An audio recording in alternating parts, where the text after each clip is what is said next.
Esta serie de estudios tiene como título Seminario Profético. Ustedes pueden obtenerlas de la persona que le prestó el vídeo. O también pueden conseguirlas escribiendo a la dirección más cercana a su domicilio, que será dada al final de este programa. Es importante que ustedes consigan este seminario, porque para que el aprendizaje sea más objetivo, es necesario tanto leer como escuchar. Existen mayores probabilidades de grabar la información si la vemos y la oímos. No se olviden, al fin del programa daremos a conocer los lugares a donde ustedes pueden escribir solicitando sus guías de estudio. Sin embargo, si por alguna razón no pueden conseguirlas, no se preocupen, porque en estos programas estaremos estudiando los puntos principales de las profecías de Daniel. Ahora, veamos algo del fondo histórico de Daniel. Daniel vivió en el siglo VI a.C. y fue llevado cautivo por el rey de Babilonia, Nabucodonosor. En esta ocasión, junto con Daniel, fueron también llevados otros esclavos judíos. A través de los años, algunos han puesto en tela de juicio si realmente el libro de Daniel fue escrito en el siglo II a.C. La razón por la que han sugerido esto es porque los eventos predichos por Daniel se cumplen con tal exactitud que solo podrían haber sido escritos después del evento. En otras palabras, estos críticos ven al autor, a Daniel, como un historiador, no como un profeta. En realidad, estas personas tratan de negar la predicción profética. Sin embargo, evidencias arqueológicas recientes han corroborado el hecho de que Daniel sí escribió en el siglo VI a.C. y no en el siglo II, como algunos sugieren. La arqueología ha sido un valioso instrumento de apoyo, porque muchos de los problemas relacionados con el libro de Daniel han sido resueltos hoy por excavaciones arqueológicas modernas. Se ha comprobado que el libro de Daniel tuvo que ser escrito por una persona que vivió en el tiempo de Nabucodonosor, porque de hecho, muchas de las cosas que revela el libro de Daniel se perdieron de vista y no se conocían en el siglo II. El hecho de que el autor de Daniel estuviera al tanto de esas cosas verifica que el libro fue escrito realmente en el tiempo que dice haber sido escrito, es decir, en el siglo VI a.C. y no en el siglo II a.C. La razón por la cual personalmente pienso que tú encontrarás este libro sumamente interesante y importante es porque el libro habla acerca del tiempo del fin. Permíteme leer lo que el propio Daniel dice.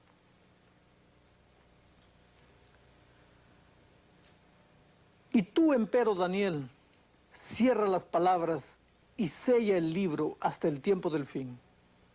Pasarán muchos y multiplicarás en la ciencia. Eso está registrado en Daniel 12:4. Miren el siguiente diagrama y lo entenderán mejor. Tiempo del fin, no fin del tiempo. Es un pequeño periodo antes del fin. Daniel primordialmente fue escrito para el tiempo de hoy, mientras que otros profetas escribieron para su tiempo. Jesucristo también mencionó a Daniel como un profeta especial a quien se debía estudiar y comprender al discutir los eventos finales que ocurrirían en los últimos días. Vean lo que dice la Biblia. Por tanto, cuando viereis la abominación del asolamiento que fue dicha por Daniel profeta, que estará en el lugar santo, el que lee entienda. Hay algo más ahora acerca del libro del profeta Daniel que es muy importante. Contiene este libro dos secciones bien distintivas: historia y profecía. En la primera parte del libro están las historias. Luego después vienen las profecías. las profecías que se encuentran en la segunda mitad del libro. Todas ellas, tanto las historias como las profecías, señalan al tiempo del fin.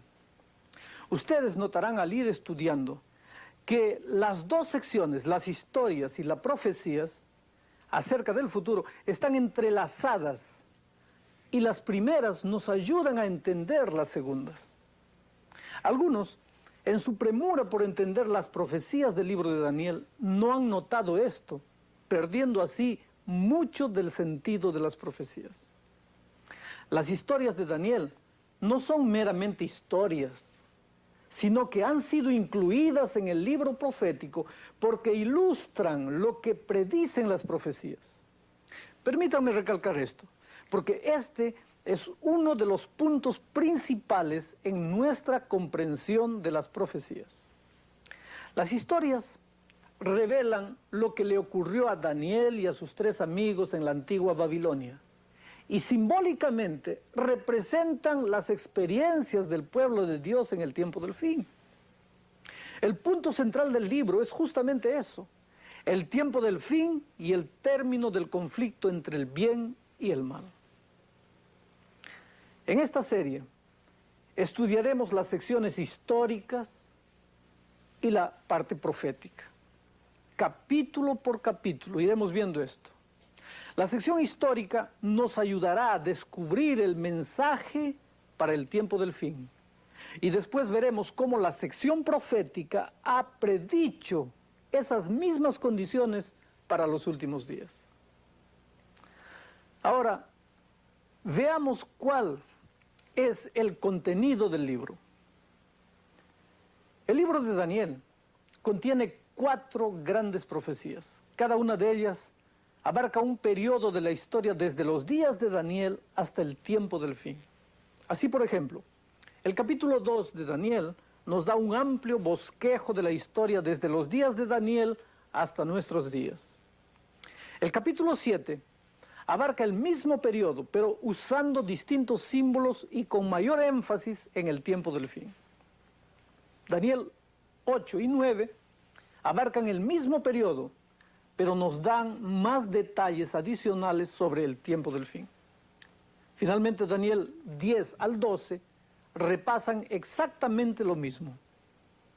Cada una de estas profecías comienza en los días de Daniel, continúa a través de la historia y finalmente se concentra en el tiempo del fin. Esto es a lo que llamamos bosquejo profético, en el cual la historia del mundo se bosqueja dentro de la propia historia. Daniel se aseguró que cada profecía fuese presentada de tal modo que cuando viésemos el desarrollo de las mismas, pudiésemos notar en qué momento de la historia nos encontrábamos. Al estudiar con cuidado, es fácil notar que estamos viviendo en el tiempo que Daniel llama el tiempo del fin. Esto es emocionante, es dramático. Ahora, antes de ver una de las profecías más fascinantes que está registrada en el capítulo 2 de Daniel, necesitamos ir al primer capítulo. Aquí en el capítulo 1 se establecen las bases sobre las cuales se desarrollará el resto del libro. Es como construir una casa. De nada sirve comenzar por el techo o por la parte superior de la estructura, a menos que se hayan puesto los cimientos. Cuando el cimiento es firme, sostendrá el resto.